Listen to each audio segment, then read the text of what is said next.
네, 우리공화당 10대 개혁 혁신 과제 발표드리겠습니다. 1. 붉은 적폐 청산위원회 설치.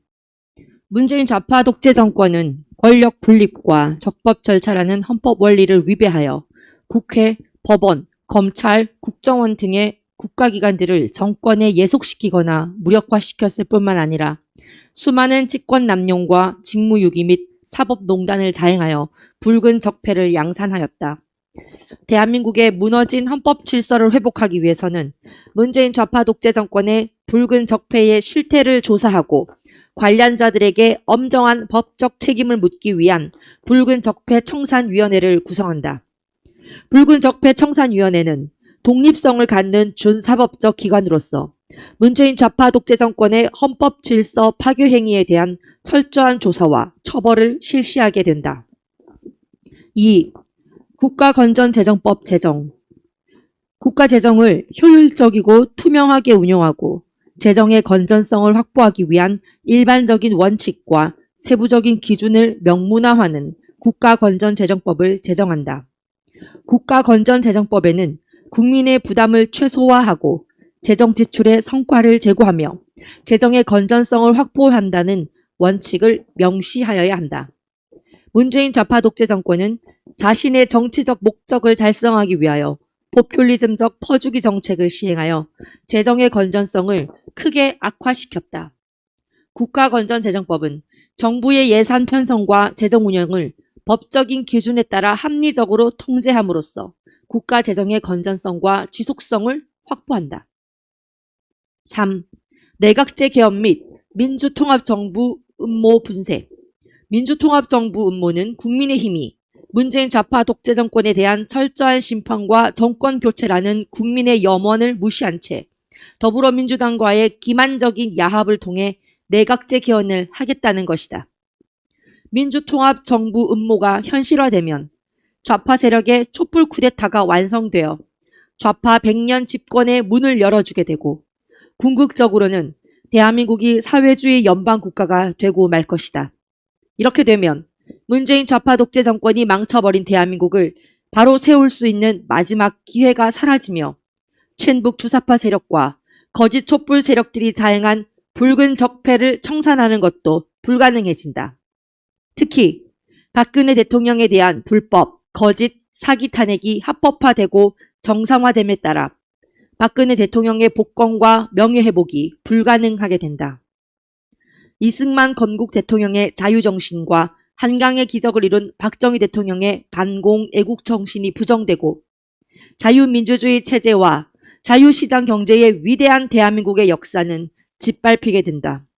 우리 공화당은 좌파 세력과 위장우파 세력이 권력 구조를 대통령제에서 이원집정부제나 내각제로 변경하려는 망국적인 내각제 개헌 음모를 반드시 분쇄할 것이다. 4. 민노총 전교조 해체. 민노총은 근로자의 권익을 실현하는 노동조합으로서의 순수성을 상실하고 대한민국의 정체성과 시장 경제 질서를 부정하는 일종의 정치단체로 변질되었기 때문에 반드시 해체되어야 한다. 민노총은 청년들의 일자리를 빼앗는 고용세습을 단체 협약을 통해 제도화하려는 시대착오적 악습을 자행하고 있을 뿐 아니라 산업 현장에서 폭압적인 갑질과 같은 악행을 이어가고 있다. 이러한 악습과 악행은 자유로운 기업 활동과 청년 일자리 확보를 위해 반드시 근절되어야 한다. 전교조는 학교를 좌파적 이념 교육을 실시하는 장으로 변질시켜 교육의 정치적 중립성을 심각하게 훼손하였기 때문에 즉각 해체되어야 한다. 5. 탈원전 정책 폐기. 문재인 좌파 독재 정권이 국민들의 강력한 반대에도 불구하고 일방적으로 강행한 망국적 탈원전 정책을 폐기하고 원자력 발전 산업을 집중적으로 육성하여 에너지 주권을 확보하고 원전 수출 산업의 동력을 회복하여야 한다. 원자력 발전은 경제성이 아주 높은 에너지원이기 때문에 국민들의 전기요금 부담을 줄이고 에너지 자립을 실현하는 데 큰 기여를 할 것이다. 원자력 발전은 온실가스의 배출이 거의 없는 청정한 에너지원이기 때문에 원자력 발전 산업을 육성함으로써 환경오염과 지구온난화로 인한 생태계 파괴를 최소화하고 탄소제로 사회의 실현이라는 국제사회의 요구에 부응할 수 있다. 6. 반국가적, 반시장 경제적 악법 폐기. 문재인 좌파 독재 정권 하에서는 대한민국의 정체성을 훼손하고 안보를 약화시키며 헌법의 기본 원리에 위배되는 많은 악법들이 제정되었거나 발의되었다. 이러한 악법들은 반드시 폐지되어야 한다. 폐지되어야 할 주요한 악법으로는 국가보안법 폐지법률안, 언론중재법 개정안, 대북전단금지법, 5.18 역사 왜곡 금지법, 노동조합 3법, 부동산 3법, 공수처법, 주 52시간 근로시간제법, 중대재해처벌법 등이 있다. 대한민국의 안보를 위협하고 주권을 심각하게 제약하는 4.27 판문점 선언과 9.19 군사 합의를 폐기한다.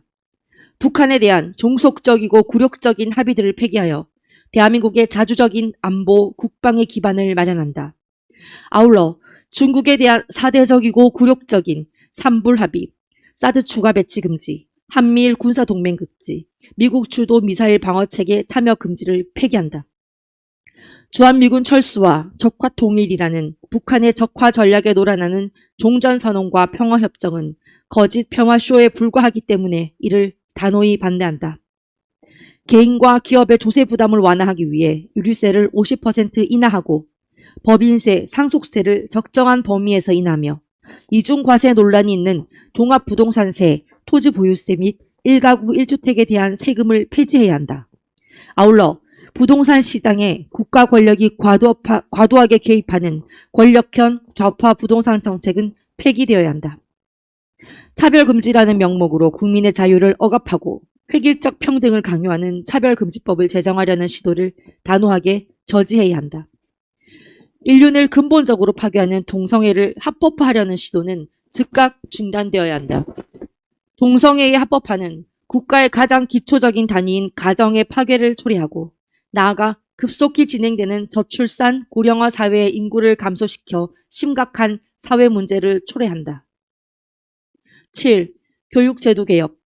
현재의 학제 6334를 554 학제로 개편하여 교육제도를 혁신한다. 초등학교를 6년제에서 5년제로, 중학교와 고등학교를 통합하여 5년제의 중등학교로 변경한다.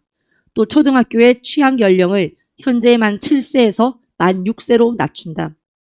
새로운 학제하에서는 만 20세에 대학을 졸업하고 군복무를 마친 경우에도 만 24세의 사회에 진출할 수 있다. 학제 개편을 통해 학업을 마친 사람이 조기에 사회에 진출할 수 있게 함으로써 청년 시기에 실패한 사람도 다시 인생을 설계할 수 있는 재도전의 기회를 갖게 한다. 또 경제활동이 가능한 연령을 늘림으로써 고령화 사회에 대비할 수 있다. 8. 신문방송 개혁. 신문방송이 진실의 보도와 권력에 대한 감시라는 본연의 임무와 기능을 다할 수 있도록 신문방송을 대대적으로 개혁해야 한다. 정치 권력과 언론 노조의 통제와 전횡으로부터 신문방송의 자유를 보장하기 위해서는 취재와 보도, 편집과 편성의 자율성이 최대한 존중되고 보장되어야 한다. KBS와 MBC는 이미 공영방송으로서의 기능을 상실하였기 때문에 조속히 민영화되어야 한다. 아울러 현재 KBS가 징수하고 있는 시청료 역시 국민의 부담만 가중시킬 뿐 방송 본연의 기능의 수행과 전혀 무관하기 때문에 마땅히 폐지되어야 한다. 9. 선거제도 개혁. 대의민주주의에서 국민의 대표자를 선출하는 민주적인 절차인 선거는 국민의 의사를 정확하게 반영할 수 있도록 공정하고 투명하게 실시되어야 한다. 선거의 공정성과 투명성을 보장하기 위해서는 많은 의혹을 낳고 있는 사전투표 제도를 폐지하고 투표소 현장에서 소개표가 이루어지도록 선거제도를 개혁하여 부정선거 의혹을 원천적으로 해소해야 한다. 중앙 및 각급 선거관리위원회의 정치적 중립성을 확보하고 공정하고 투명한 선거관리를 실시하는 합리적 방안을 강구하여 선거관리에 대한 국민의 신뢰를 회복해야 한다. 10. 방역체계 개혁. 방역정책은 정치의 논리에 따라 이루어져서는 안 되며 전문가의 의견을 충분히 반영하여 감염병의 확산 추세에 맞춰 신속하고 적정하게 수립되고 시행되어야 한다. 팬데믹과 같은 방역 위기에 효율적으로 대응하기 위해 감염병 정보의 신속하고 정확한 수집 및 분석, 충분한 물량의 백신과 치료제의 선제적 확보, 충분한 의료 인력과 병상의 확보가 이루어져야 한다. 특정한 집단이나 지역을 자의적으로 감염병 확산의 주범으로 규정하는 마녀사냥식의 방역 정책은 실효적인 방역에 아무런 도움이 되지 않기 때문에 결코 시행되어서는 안 된다. 백신 필수제를 강압적으로 시행하여 모든 국민에게 백신 접종을 강요하고 또 백신 미접종자에게 여러 가지 불이익을 주면서 감염병 확산의 책임을 이들에게 전가하는 것은 백신 접종의 자율적 선택이라는 개인의 자기 결정권을 침해하는 중대한 기본권 침해이다.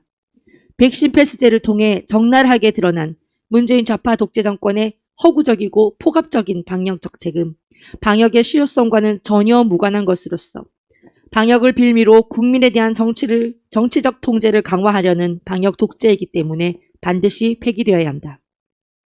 아무런 과학적 근거 없이 식당 등의 영업시간이나 수용 인원을 제한하는 것은 자영업자들에게 감염병의 책임을 일방적으로 전가하는 것일 뿐만 아니라 자영업자들에게 회생 불가능한 피해를 주게 된다. 따라서 자영업자들에게 주는 피해를 최소화할 수 있는 방역 정책을 수립하고 시행해야 한다. 방역으로 인해 심각한 피해를 입은 사람들에 대해서는 지원금, 대출, 세제 지원 등의 선별적 맞춤형 지원을 함으로써 방역의 부담을 적절하게 분담하도록 하여야 한다. 전문가들로 구성된 코로나 방역 참사 특별조사위원회를 설치하여 코로나와 관련된 방역 실패와 이에 따른 피해 실태를 철저히 조사한다. 이를 바탕으로 방역 실패의 원인과 책임 소재를 밝히고 관련자들에 대해 엄격한 법적 책임을 묻고 피해자들에 대한 적절한 보상 대책을 마련한다. 이상입니다.